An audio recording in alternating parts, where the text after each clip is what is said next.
There we go, ladies and gentlemen. Good evening to South Africa. Good morning, good afternoon, and goeienaand. Good evening to the rest of the world, wherever you're streaming from. Welcome to an attempt at a sports show going strong in episode 5. 3.82 million listeners and viewers, Carl Lewis, worldwide. Yeah, it's the numbers are just growing. I mean, from 0 to 3 million in the space of 5 episodes, must be doing something right. We must know our stuff, I'm assuming. Oh, we definitely know our stuff. I mean, we've got Herschel Gibbs, we've got David Beckham, Virat Kohli, Kim Kardashian, even Matt Damon, as well as Idris Elba streaming on a weekly basis. I don't even know of any other celebrities that have been listening to an attempt at the sports show. No, well, like you said, Idris Elba. Did you mention Beckham? I did mention David. We call him David now. Yeah, I mean, it's been a very tense time, and I know me and you weren't supposed to talk about it, but Mr. President Cyril Ramaphosa is a weekly viewer just to relieve that stress. And yes, I hope his bodyguards and his security detail don't mind that we've revealed that he actually watches the show. Yeah, we could be in trouble there. Maybe move on. Yeah, sorry.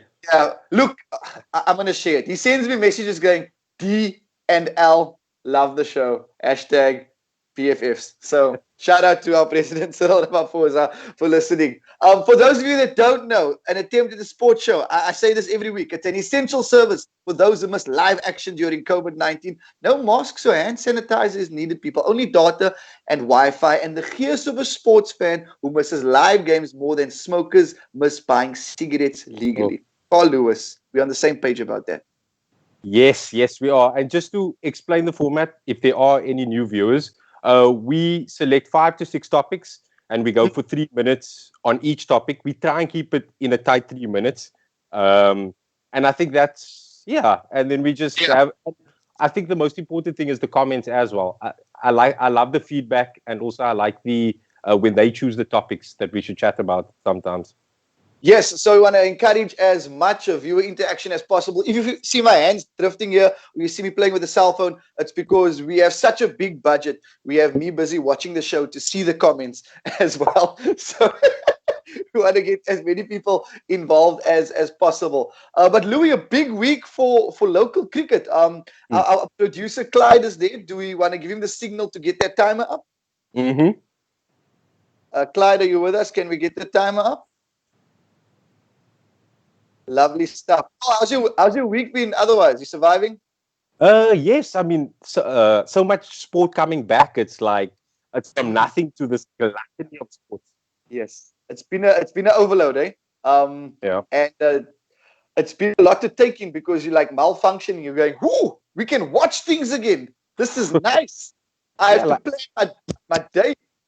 Like, honestly, like a week or two ago, I was excited about the first 2 seasons of The Real Housewives of Atlanta, New York, and Beverly Hills being on Netflix. And now suddenly tonight I have the option of watching Real Madrid and Valencia. I'm like, it's such a quick shift, How is your binging of The Real Housewives? How do I call it? The Real Housewives going? Real Housewives. Well, I've actually watched those seasons before, but it's always nice to go back because they stood the test of time. The Real Housewives franchises are in like their 10th, 11th season. So it's always nice to go back and check them out. I hear you. And Louis, again, as people are checking out The Real Housewives, they're also checking out an attempt at the sports show. We've got Irfan Gul, who says hi, Marco Weingard, our brother from Victoria Cricket Club, we got Proteas and Cobras legend Paul Adams, keeping it as cool as ever. Gogi says, salute Owens. Gogi was in a quiz I did on Tuesday, and the man's hair is looking superb, but very silver fox-like, looking good. He's killing that salt and pepper look, bro. It definitely is. I see we got Natasha Peterson here. How mad is this having Natasha Peterson here? I initially met Natasha 1 week ago, 10 years back at the 2010 World Cup when I was working with Zakumi, the mascot. She was running the fan park, and now look where we are. So, Hi, Natasha. Is there a timer, Clyde? Okay. Beautiful. Pull that timer up, Clyde, as we go into our first bit. Carl Carl and I are cricketers at heart, so we're very excited about this. CSA confirming and launching the Solidarity Cup. It's going to happen on the 27th of June at Supersport Park in Centurion. And to my excitement and confusion and nerves, it's 3 teams playing one game, 8 squad members, 12 overs per team, 36 overs in total. I will develop a formal opinion once I watch the game, but from what I can assume, they're trying to make it as action-packed as possible. Either way, it's good that we're having cricket again and live action. Yeah, I think that's the most important thing. When I first read about it, I wrote it off immediately. I'm like, what is this? Why can't we just play normally? But I mean, these are really different and weird circumstances. So I kind of understand why they're trying something different, because it's obviously hard to contain 3 teams, firstly with COVID-19, and the whole match, the funds that they raise will go to a solidarity fund, like you said. Yeah. And the more I started to read about it, the more I'm like, okay, if this is a once-off and not a permanent thing, I can deal with this. This 3-team in 2 halves, it's interesting. That's so I'm like, okay, there's a bit of excitement now after I read up on it. Your thoughts? Yeah, so looks similarly. Initially, I was confused. I was going, oh my word, we've had so many changes. We've had Test cricket, then we go one-day cricket, then we go T20. Then they're saying, no, let's have a pink test. Let's have a day and night test. A pink ball at least. Then there's all these changes happening, and I think cricket purists are just going, whoa. What's the deal? And like you say, once you read about it, you go, okay, cool. What's the biggest thing that we need at the moment as South Africans? It's entertainment. It's live sport and entertainment in the live sport form. We can't go to the field. So they're saying, look, we're taking a crop of 24 players who we see in our plans for the future. These are the lads that we want to have in our Protea setup. And we're going to test their skill set differently. We're going to make it as viewer-friendly, if we can call it that, as possible. I mean, with a 36-over match, all that you're going to see in local club cricket lingo is squirter. Right?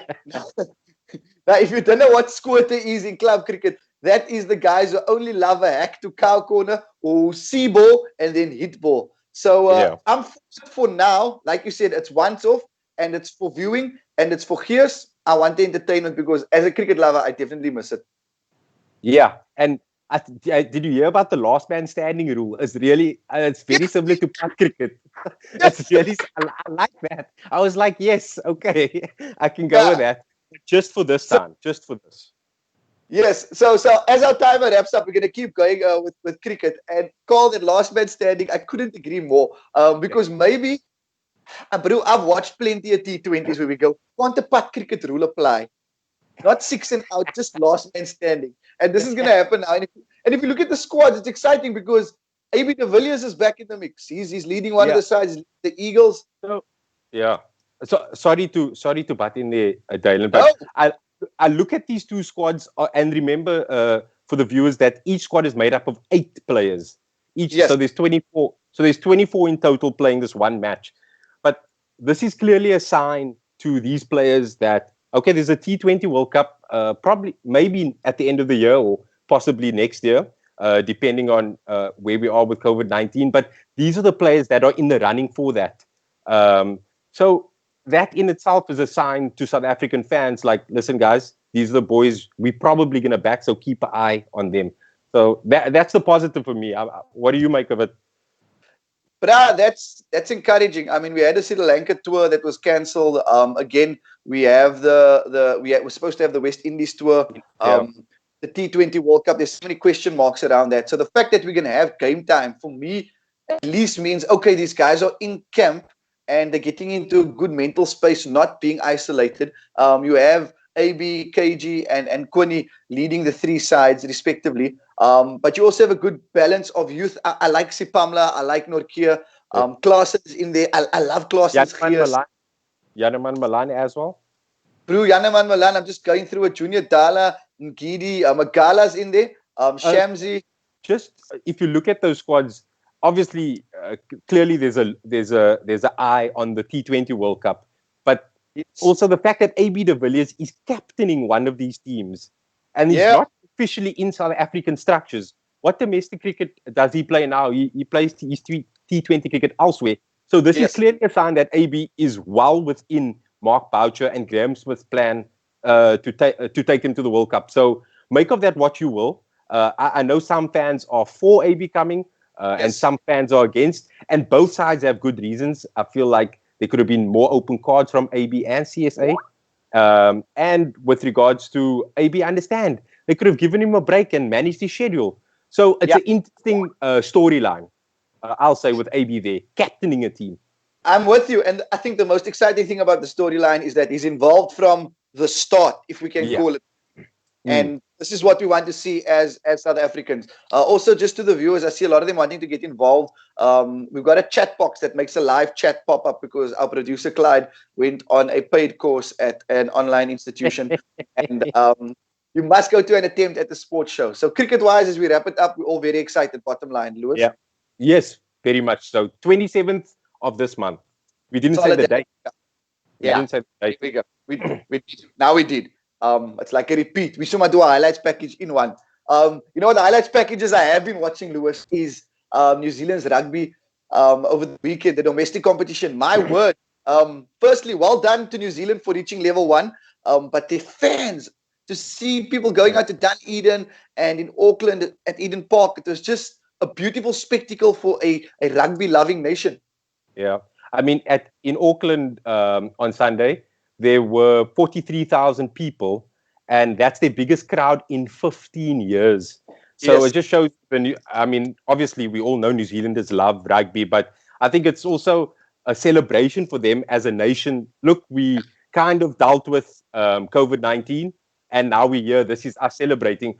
But look, there was a bit of rust in the 2 games that I watched, but I mean, it's New Zealand rugby and a New Zealand derby. It's always entertaining. The Blues beat the Hurricanes 30-20. And then you get the Highlanders, who were struggling in the original Super Rugby. Drop goal wins them the match. So it was really good to see. And now this week, the Crusaders are playing the Hurricanes, which is also exciting. I mean, the Crusaders are the 3-time Super Rugby champions, 10 times actually all time. So it's very exciting. I love having this early morning rugby. Did you actually set your alarm to do I think it was a 5:30 start on Sunday? No, Sunday I watched delayed, whereas Saturday I watched the 9 o'clock kickoff. But okay. I'm not going to wake up at 5:30. I'm sorry. I wasn't prepared to do it. I was like, I'm going to sleep and I'll catch this again. Although there's something about watching delayed sport that just doesn't sit like it's very hard to watch a delayed game. But yeah, that's just my opinion. You're speaking from such a privileged space there, Carl Lewis. I used to watch SABC delayed cricket, soccer, and rugby. And this was mad because my daddy didn't want to put on Mnet, right? Like we only got DSTV later in life, bruh. Don't act like it's a normal thing, right? So we only got Mnet later and used to get Super Sport 2 with a normal package. And then I couldn't speak to my friend about the rugby or the cricket for the entire day because the delayed match happened. So anyone who tried to message me, I'm like, no. So all of us are now watching the sports match.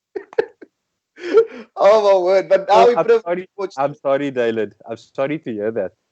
No, I'm just happy you happy that New Zealand rugby is back, and it's a good sign going forward. I mean, the Australian domestic comp starts in July, but also for SA to say, it's almost showtime. Yeah, but I mean, I think our rugby might only come back August, September, and let's be honest. People, I don't know how desperate rugby fans are, but Australian derbies can be a real bore sometimes if we're honest with ourselves. If we're honest with ourselves, what happens down under doesn't really concern me as we wrap it up. Speaking about Australia makes me sad. I so much change the topic. Like I don't smart to speak about Australian cricket or rugby. What I do want to speak about is the Premier League. Oh my word, 100-day wait. And just from my side, before we go into the action call, like I said, I'm in a fortunate space where I can afford to have the paid channel, and I've been paying my subscription for the past 3 months during lockdown. And what does the paid channel do to me on the day that the Premier League restarts? It says error. The signal wasn't picking up. My dish couldn't pick up signal, so I couldn't watch any live action, bro. And I'm just like, my bro, I'm paying you for 3 months straight. And it was such a lekker game. Oh, well, Arsenal, Man City, what a lovely start to the Premier League returning. So I'm sorry. Is it sorted now, though? it's in the process of getting sorted. Hopefully, they're one of our 3.85 million viewers. And yeah, City beating Arsenal 3-0. We knew Arsenal was going to be clueless and not do any favors for Liverpool. Yeah, that was. I mean, we have to go to David Luiz. I mean, the injury to the centre back Mari after I think it was 22 minutes or so. Then David Luiz comes on. He cost him the goal. Sterling with a great finish, and then he gets sent off. So it's hard to put the blame anywhere else other than David Luiz, who I know is a very good footballer, but you have to question his decision making and his temperament. I think it's time for him to maybe move from defense into midfield. But I wanted to talk about the actual return, Dylan, of soccer. It was I watched the Sheffield Aston Villa game, and nice. Obviously with a crowd there, and I've been watching La Liga and I watched the Coppa Italia. There's no crowds there as well, but the Sheffield, it really felt weird and very hollow. And I know we should be grateful to have soccer back, but it's crazy how fans play such an important part in your viewing experience of soccer, of football. It's everything. I mean, what they're experiencing now is what we experienced at Cape District every week while playing on the A, the B, or the double F call. There was no one watching, but there were some people there. And I know the Premier League and the La Liga is trying to up the space where they have artificial noise. The players obviously can't hear it. Some broadcasters you'll be able to hear it, but it's empty because there's no love. That's the main thing. And when there's no playing for the crowd, because that's your 12th player, which could be crucial in the upcoming weeks. Yeah, look, I mean, besides the saying it's a bit hollow, I'm still very grateful it's back. And also, it's the Merseyside derby this week. Liverpool are going to be crowned champions soon. So it's well, not this weekend, but I'm glad for their fans. I know you aren't. You might not be, but I'm glad for their fans that they'll get to lift it. It's weird circumstances, but they still earned it. Listen, I see Clyde, producer, saying that we must wrap up the Premier League. I think we're going to throw in another 3 minutes just because it's the first week. Is that fair? Yeah. Yes. Okay. Yes. Yeah, I think that's fair. You speak about Liverpool fans. I was saying that I'm glad that Arsenal didn't do City a favor, simply because if I was a Liverpool fan and made bad life choices, right, I would not want to have our 30-year title drought end away from home. Maybe it's the perfect story, even though COVID's audible and there's no fans, that they get to lift the title at Anfield. I think that would be a fitting ending to what's been an amazing season, a record-breaking, historic season, but also disappointing because of COVID. So for me, I would like to see Klopp lifted at the cup. That's just personal opinion. No, and as someone who has a lot of respect for this Liverpool team, I agree with that. This team is, I mean, they just setting new standards, you know, throughout the season, and I feel a bit bad that the season was just cut in half like that, and there's this break. But at least it's not null and void, and we are finishing it, because this team and this manager and this club is just the perfect nucleus at the right time. The timing is just right. You know, the chemistry is just right between the players, the manager, and the club. And I'm just happy for them. I know I might be annoying a lot of Chelsea and United fans out there, but it needs to be said, this was a very special year from Liverpool. Yeah, I will go out on record and say, well done. I'm proud of them. And to my friends who are Liverpool supporters, keep on annoying me. I'll let you do it for another year. I welcome that. Should we talk about United?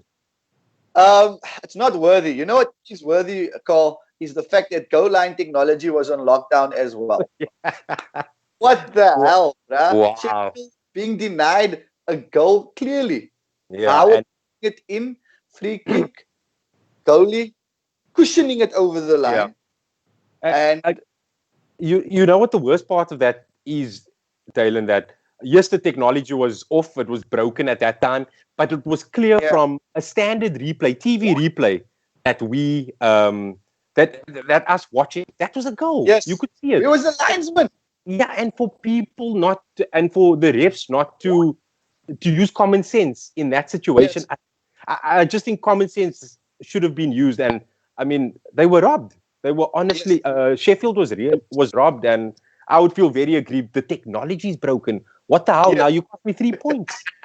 Yeah. The stakes are high, Dale, and the money is important. We might finish in a European position here. I'm talking as Sheffield manager Chris Wilder. That's what. Yes. As we wrap it up, I just want to correct myself. I said Howard. Sorry, I was talking about Oliver Norwood. Listen, also, I know you were very serious, Carl. Your voice went all high pitch. You were like, the stakes are high. Listen, bruh, you know when the stakes are going to be high. And I'm very excited about this.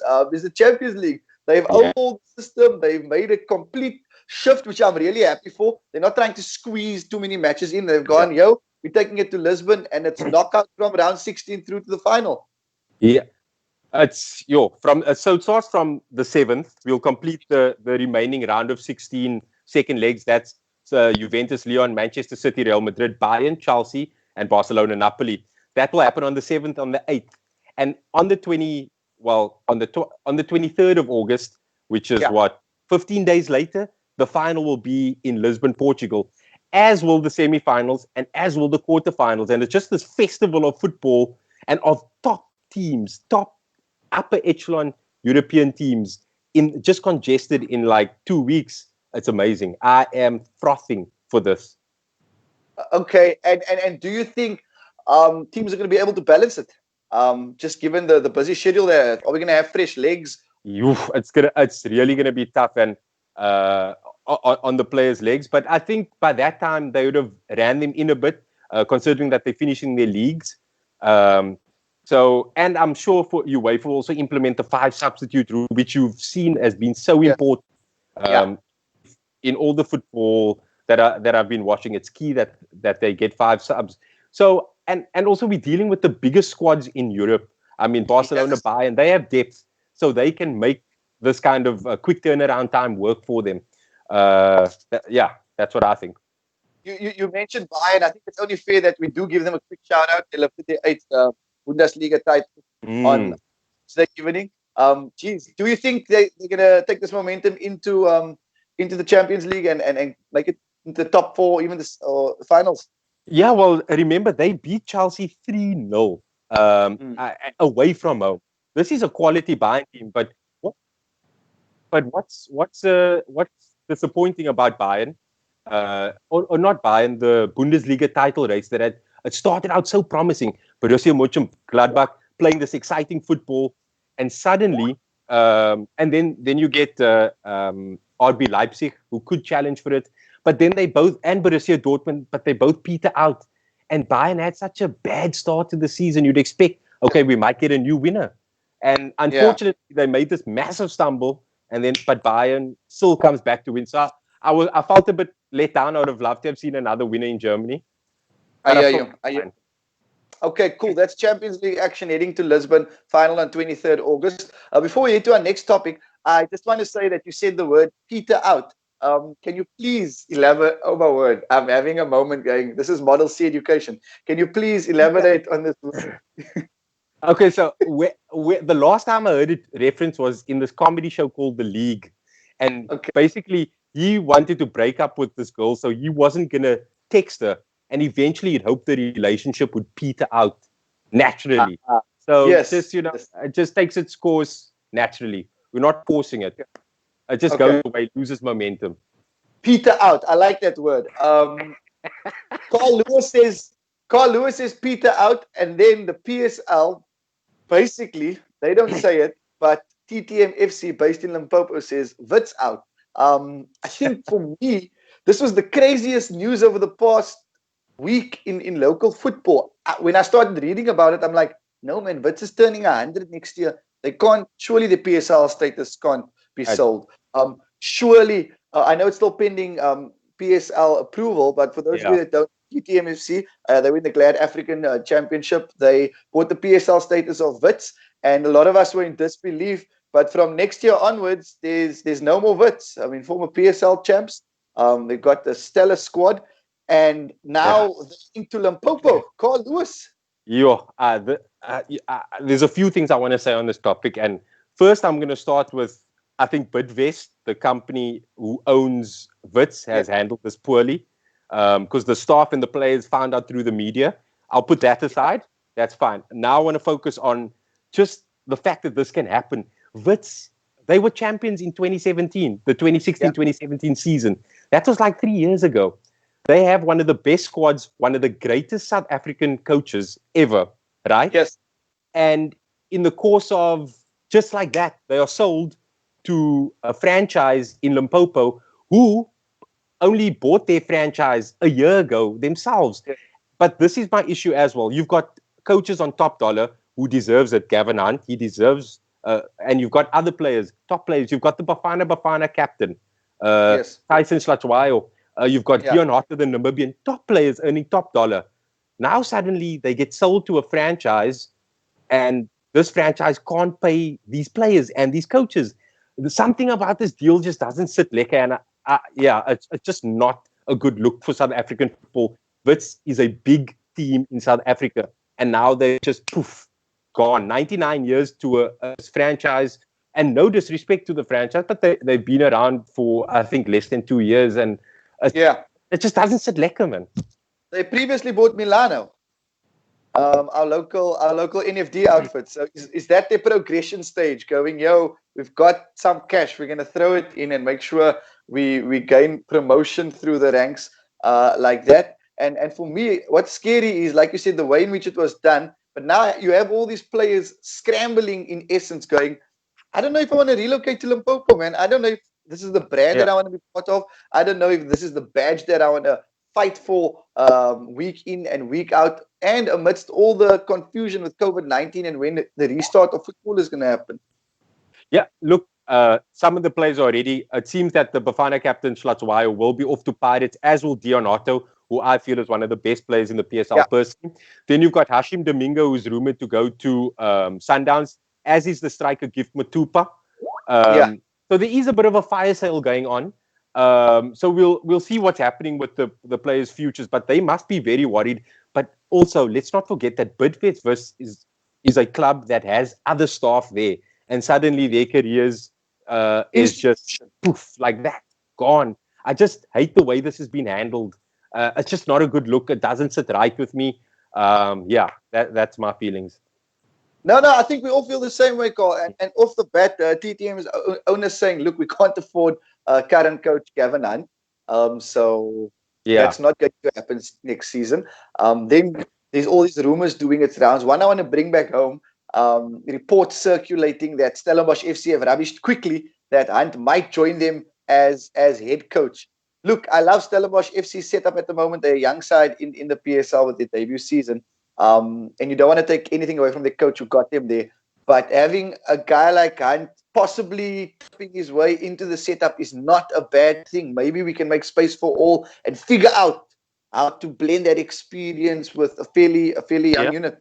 If Stellenbosch want, and they do have the money, I mean, Gavin Hunt he's won the PSL 4 times.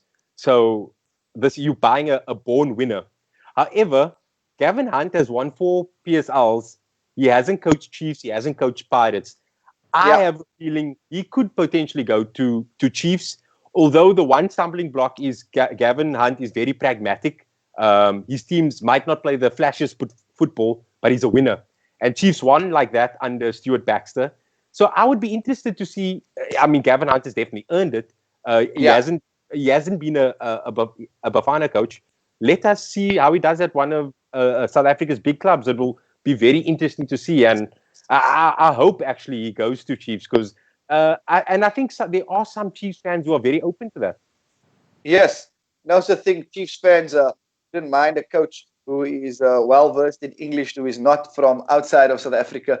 I'm only teasing, right? So that's how we do we formally wrap up this week by closing off with local football. We still don't know when the PSL is going to resume.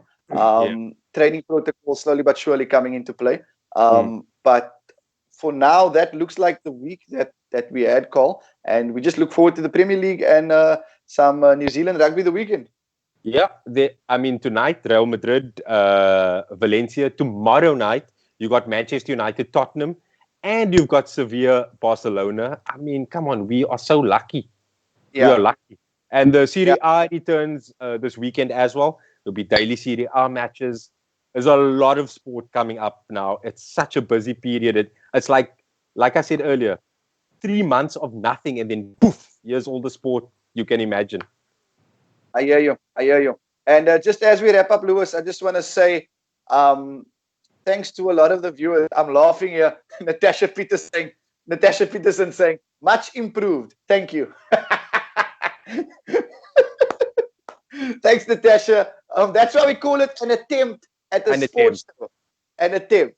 Still attempting. Still attempting. As you see my arms move, I'm just going to my laptop. Jacob Small, one of our regular viewers, he says, buying of clubs is a contentious issue and undermines the PSL's integrity, even though Cape Town City were established in the same manner.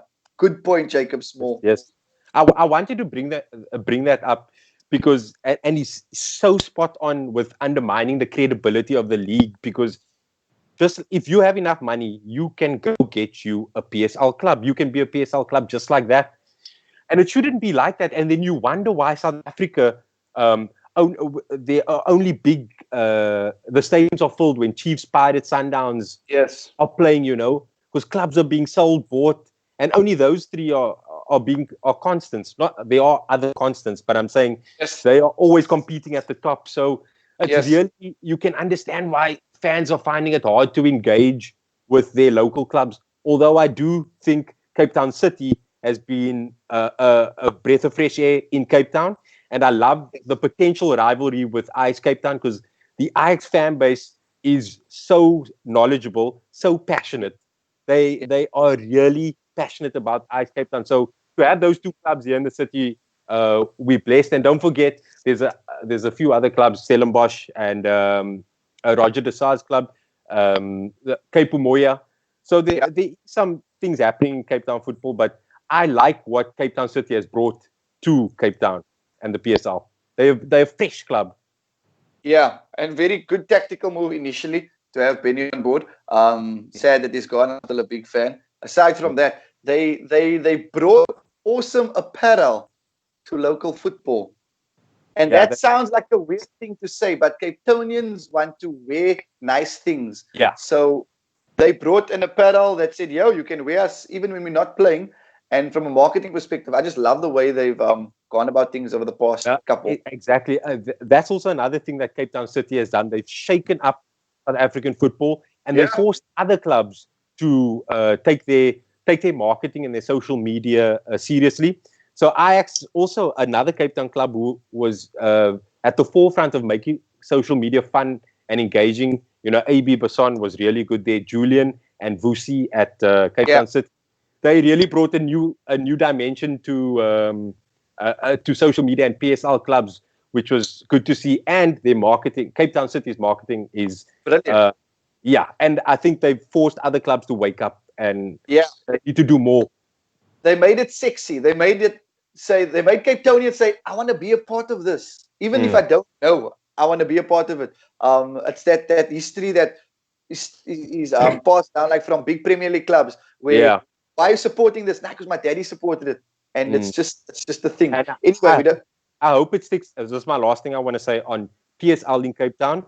I think one of the most underrated experiences is going to a PSL match at the Cape Town Stadium. It's a beautiful stadium, and the football in South Africa, the football is of a high quality. Yes, it's not the Premier League, but it is well-paid professionals and really good football. But the experience at Cape Town City is very good, and I encourage people to go to more local football. Bro, I'm with you on that. I'm just going to jump onto that. To all the haters and the Judgeraga people out there that always troll the PSL and always troll our local clubs, majority of you haven't made the time to go to Athlone Stadium, to go to Cape Town Stadium, to actually watch a live match when the season was still running. So before you start calling out all the negativity, I assume I can't say the word because I'm so passionate, make time to pay it forward and give you a lighter experience that he or she is not going to have by sitting in front of TV and changing to Netflix every 5 minutes. Okay. Thank you to Jake Small for that comment, by the way. I think that he started a Jacob's fantastic, even though he's a Chelsea fan. Like, for a Chelsea fan, he's on point. He's on point.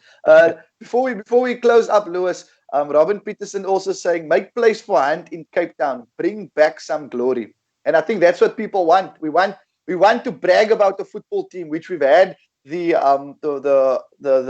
fortune of doing with Cape Town City. Even with Stellenbosch making it to the top flight, there's pride now. We've got 2 teams in the top flight. That's what we wanted, because we know all the talent that we do have in the Western Cape. Yeah. And I mean, Gavin Hunt, I feel if he was to come to Cape Town, I think Stellenbosch would be a great project for him. But the Cape Town City just feels more Gavin Hunty. I don't know. I feel it suits him more. And I mean, he's a Cape Town boy, so I just feel it has that. That's the fit. Although I wouldn't mind seeing him in Stellenbosch, but Cape Town City is probably the best fit for him. Although my first option would be Chiefs. He deserves a big club. Yes. I hear you. You say you don't want to drive on the N1 to Stellenbosch first. You first want to go M5 hospital to Cape Town Stadium. Listen, Lewis, I think that's how we wrap up. I see our viewers have dropped from 3.875 million to just under 3 million. We're on 2.9. So I feel like they're going to go watch some La Liga action. But from our side, we just want to say thank you to everyone for tuning in. You can go to An Attempt at the Sports Show on Facebook, Instagram, Twitter, and on YouTube. Follow us, like us, share, subscribe. Shout out to the people who tune in every week and for their loyal support. Yeah, thank you. Super appreciative, and I love the engagement as well. It was lekker today. Thank you, Dylan. And awesome thank you for the viewers. And thanks to Clyde. Thanks to our producer, Clyde, for only being 5 minutes late and not looking for it. You know what? I think I need to... Clyde, can you get that clock going? Make it half an hour. I want to thank you for half an hour. Wow, I'm proud of you today, bro. You did well. Last week we had Carl's WhatsApp group of friends blaming Carl because their Superbalist orders were late. Now we've got them blaming Clyde, sorry. Now we've got them thanking Clyde. So Clyde, we appreciate you, Clyde. Thank you. Lewis, before we leave, anything you want to say as I give our official outro? Enjoy the sporting action that's on offer from tonight until the next few weeks. It's going to be lekker. We're lucky. There we go, ladies and gents. Before we wrap up, we also want to know, do you want a fantasy league team from An Attempt at the Sports Show? Do you want us to run a fantasy league team? Do you want to give us the emotional stress and the you mustn't push words coming out every week because of fantasy football? Let us know. Lewis, you keen on it? I left that life a long time ago. It's too serious. It brings out the side of you. I got that competitive edge. Do you know who you sound like now when you said you left that life long ago? You sound like Will Ferrell in The Other Guys when he speaks about his days. I think the guy's name's Gator. Gator, yeah. when he was a pimp. When he was a pimp. Yeah. So Carl doesn't want to go back to that life, ladies and gents. We'll see. Okay, I'm going to wrap up formally now. Carl, are you good? Yes, thank you. Fantastic. So from myself, Dylan Oliver, and Carl Lewis, and Clyde Cubido, episode 5 of An Attempt at the Sports Show officially wraps up. Remember, it's an essential service for those who miss live action during COVID. No masks or hand sanitizer is needed. Only data or Wi-Fi, and the gears of a sports fan who misses live games more than South African smokers miss buying cigarettes legally. Have a fantastic week, and thank you so much for tuning in. Cheers.